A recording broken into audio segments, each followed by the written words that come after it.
तरीके से रख सकते हैं। तो इसमें हमारा सम्मान है। हम त्रिपुरा में शांति चाहते हैं, हम त्रिपुरा में भाईचारा चाहते हैं और हम अपना अधिकार के लिए शांति से लेकिन ज़ोर से विदाउट कॉम्प्रोमाइज़ अपना बात रखना चाहते हैं। तो ये मेरा मैसेज सबको है। 12 तारीख को प्रोग्राम है, जल्दी होगा, कोई रैली नहीं होगा, गैदरिंग होगा। यहाँ में कहीं में स्लोगन देने का दरकार नहीं है, किसी को प्रोवोक करने का दरकार नहीं है।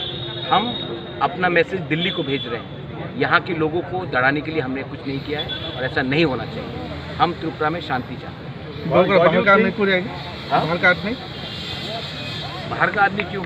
बाहर का आदमी को सुनना चाहिए।